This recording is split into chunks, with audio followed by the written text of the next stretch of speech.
hello friends बरायबाय बड' जब info अफिशियेल YouTube चेनेलाव दा आसा खालामो नोंथांमोना बयबो मोजाङै मोजां फरायगासिनो दङ मानोना एग्जाम सोलिगासिनो दङ ADReआव दा बिनिनो ग्रेड 3 HS लेभेला थांग्रोबाय आरो फैगौ नेक्स्ट सानडेआव बेनो जाबाय जोंहा ग्रेड 3 डिग्री लेभेलाव प्लास ड्राइभार लेभेलाव आरो बे जोबनाय लोगो लोगो एडमिट मोनसिगोन बेनो जाबाय ग्रेड 4 आव आरो बे एग्जामा कन्डाक्ट जागोन 27 अक्ट'बराव बेखायनो नोंथांमोना फर्स्ट सप्ता अक्ट'बराव एडमिट डाउनलड खालामनो हागोन बेनो जाबाय ग्रेड 4 हिसाबै दा जोंनि ST कोटा बेसेबां दङ जों दानिया नायनोसै ग्रेड 3 आव मानोना ST कोटाजों लोगोसे बेसेबां दान बान्था बेथन मोनगोन जेब्ला साख्रिया जागोन आरो पोस्टआ मा नाम दङ नोंथांमोननि फरायनाय वाइसआवहाय जों बेखौ नायनोसै स' बेखायनो भिडिअखौ नायग्रोजोब एसे गोलाव जागोन अब्लाबो डिटेल्सखौ नोंथांमोना मोनजोबगोन बेनो जाबाय बड' जब इनफो यूट्यूब चेनेलाव बेखायनो जायफ्रा चेनेलाव गोदान साबस्क्राइब खालामनानै लानो हागोन दा एडमिटनि लिंकआ बेनो बेयाव क्लिक खालामबानो मोनथामनिफ्राय जायखिजाया मोनसे खालामदो अब्लानो एडमिटआ डाउनलड जागोन जुदि डाउनलड जायाबा नोंथांमोना माखासे टल फ्रि नाम्बार दङना बेयाव कल खालामबानो एडमिटखौ मोननो हायो दा जों अफिशियेल नटिसखौ नायनोसै अके भेकेन्सि वाइसआव दा जों नायनोसै अफिशियेल नटिसखौ बेनो जाबाय पस्टनि माखासे बेथन आरो लोगोसे पस्टनि नाम दा ओरैबायदि जायो सेलारिया ओरैबायदि जायो मानोना ग्रेड 3 आवबो रेंक लायै रेंक जायो दा ग्रेड 3 आव जों HS लेभेलनि दङना प्लास बेनिफ्राय डिग्री लेभेल दङ आरो लोगोसे डिग्री थानानैबो खायसेया माने डिप्ल'मा दं जेरै स्टेन' एबा गुबुन नोंथांमोननि कम्पिउटार लाइनावहाय दा फार्स्टनि पस्टआ गासै सिरियाल नाम्बार 1 निफ्राय 5 सिम दा जोंनि डिग्री फार्स्टआव जेबो डिप्ल'मा गैयि पस्टआ जाबाय जुनियर इन्सपेक्टर दङ अके बे जाबाय नोंथांमोननि सुपारभाइजारबो दङ बेनिफ्राय सुपारभाइजारबो दङ आरो नेक्स्ट लेभेलाव अनलि वमेनफ्राबो दङ आरो लोगोसे SI बो दङ बे SI जाबाय आसाम पुलिस नङा गुबुन डिपार्टमेन्टआव माने SI थायो अके देन बेनिफ्राय जुनियर इन्सपेक्टरबो दङ गोबां रोखोमनि बेयाव दङ आरो कपारेटिभ ससाइटि दं नालाय बेयाव नोंथांमोना साख्रि मोनगोन आरो दा बेखौ जों मोनथिबाय जेरै जों साप्लाइ इन्सपेक्टर होनना बुङो थिग बेबादि नोंथांमोना मा साख्रि मोनगोन ADReआवबो जायफ्रानोखि अनलि डिग्री पास देन बेनिफ्राय जों थांसै दानिया डिग्री पास बेनिफ्राय मा डिप्ल'मा गोनां 6 मान्थ्स जेरै कम्पिउटार नलेज थानाय स' फार्स्टनि पस्टआ जाबाय JA एबा जुनियर एसिस्टेन्ट दङ बेनिफ्राय JEE दङ आरो लोगोसे नोंथांमोना JDEE दङ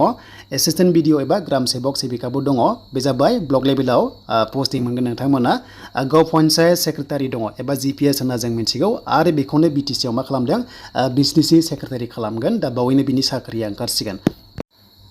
दा बिनिफ्राय जों मोनदों आरो नेक्स्टआव लवार डिभिजन एसिस्टेन्ट एबा LD होनना बुंनाय जायो आरो लोगोसे कम्पिउटार अपारेटर दङ दा बेयाव नोंथांमोना साख्रि मोनगोन आरो दा बेखौ जों मोनथिबाय दानिया जों थांसै नेक्स्टआव स' दानिया ST कोटा दा ST कोटाया बेयाव जोंनिया 348 दङ STP आव बेनिफ्राय आरो खालामदों 82 भेकेन्सि रिजार्भेसन बे जाबाय हिन्जावफोरनि थाखाय दा बेखौ जों मोनबाय टटेल नोंथांमोना बेयाव मोनदों 3478 दङ दा बेखौ जों मोनथिबाय स' दानिया जों नायनोसै HS लेभेलाव दाखालिसो एग्जाम जादोंमोन HS लेभेला सबसे फार्स्ट एग्जाम जादोंमोन 15 सेप्टेम्बराव जादोंमोन नोंथांमोना हायार सेकेन्डारि लेभेलाव दा बेयाव टटेल पस्टआ जोंनि ST आव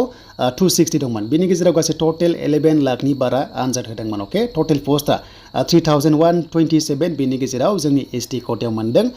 बेनो जाबाय 260 आरो बे 260 निफ्राय ओरैबायदि माइनास खालामदों एबा रिजार्भेसन दङ बेनो जाबाय 74 माने हिन्जावसाफोरनि थाखाय रिजार्भेसन दङ STP कोटायाव आरो दा नोंथांमोना बेखौ नायबानो जाबाय नै बेयाव सिन होदों नोंथांमोना बेखौ नायदो बेनिफ्राय नेक्स्टआव टटेल आनरिजार्भआ बेयाव दङ नै बेखौ नायबानो जाबाय नोंथांमोना आरो जुदि मोजां बाथ्रा जायफ्रा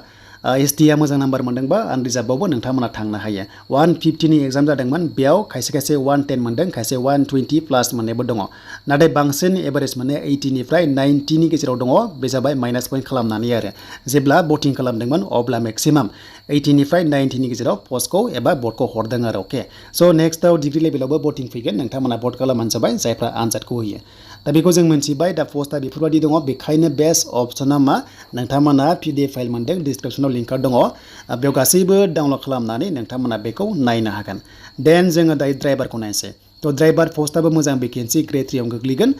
साइन्सना बेखौ नोंथांमोना स्क्रिनशट खालामना लादो दा ड्राइभाराव टटेल पस्टआ जोंहा नायोबा ST आव जों नायगोन खालि जों ST खौ नायगोन ST खौ नायोबा अनलि 23 बेयाव दङ स' हिन्जावफ्रा गैया दा नोंथांमोना 23 मोनदों बेनिफ्राय आनरिजार्भ गोबां दङ नोंथांमोना बेखौ नायबानो जाबाय 225 दङ आनरिजार्भआव दा बेनोमोन ADReनि माखासे भेकेन्सि ब्रेकआप आरो सेलारि दा सेलारिया जोबोर मोजां 14,000 निफ्राय 70,000 प्लास ग्रेड पे थायो 8,700 आरो लोगोसे 5,000 दङ दा डिग्री लेभेलाव जायफ्रानोखि अनलि डिग्री नोंथांमोनाबो मोजां होदो नाथाय पस्टआ खम अब्लाबो नोंथांमोना मोजां नाम्बार मोनबा स' नोंथांमोना मोनगोन नाथाय काट अफआ बांसिन गोजौ थांगोन डिग्री लेभेलाव जेराव डिप्ल'मा गैया दा बेनोमोन नोंथांमोननि थाखाय लेटेस्ट आपडेट